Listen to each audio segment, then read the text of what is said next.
Today, I walk into places of unimaginable privilege, from NBA locker rooms to the boardrooms of Fortune 500 companies. But my younger self would never have dared to imagine that the boy playing on the block in Detroit could ever have such a life. When I was growing up, there wasn't many expectations for me. I was born in Chicago and raised in Detroit in the 1970s. Back then, if you were blue collar in Detroit, your destiny was already dictated.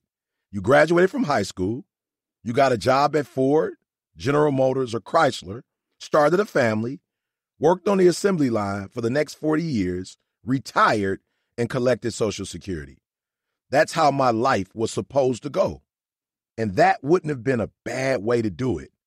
That's how my parents did it. That's how plenty people did it back in the day. And that was a sweet life. Here's what you have to remember. There weren't many expectations because it was just good that we were living. My great-grandparents were sharecroppers. Their parents had been enslaved. That my parents owned a house and had cars, that my mom had a garden to tend and a job at Ford Motor Company to go to every day, that was beyond any expectation her ancestors had ever dreamed of. When survival is the goal, how can you even think about where your higher purpose might be? Just so that you can understand how I grew up, I have to tell you about how my mom, Vanessa Craig, grew up. If you ask Vanessa what was expected of her, she'll tell you nothing. She'll tell you about how she made it in the 1960s in Chicago at the height of segregation. She'll tell you that as one of 14 children in an 800 square foot apartment on the south side of Chicago, there were no expectations of her because there wasn't a lot of hope for her to begin with. Her grandparents were born in the Jim Crow era, a time where African Americans were bound by the color of their skin and weren't allowed to share space with white people. Train cars, water fountains, restrooms, hotels. My family was barred from the dignity of communing in public places with white people. My mom's father was from outside Selma, Alabama. Her mother came from Sardis, Alabama. These places were impoverished, rural, and still operating on a system that was basically slavery in all but name. Their families scraped together a living based on indentured servitude, giving up a share of their crops to the landowner in order to survive. But like 6 million other African Americans, over the course of about 65 years, they eventually picked up their lives and struck out for a better future up north.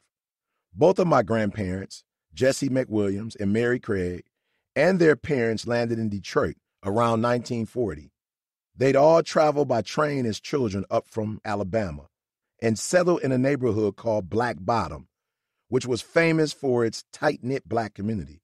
There, they all worked together, fed each other, and looked out for each other.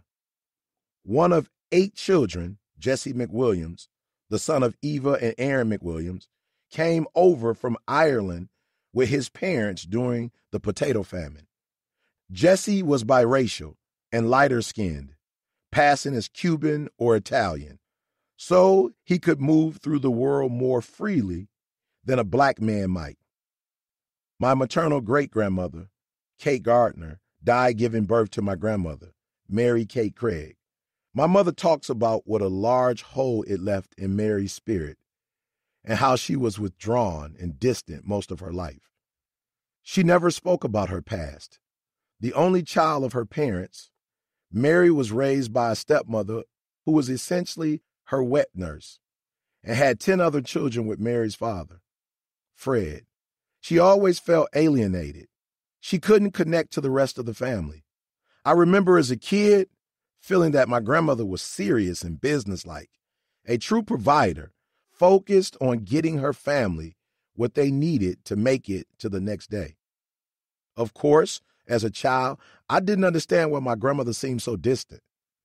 But thinking about how these women grew up and raised children and raised themselves without the help of anyone else, I can see now how it might have kept them from expressing their full range of emotions.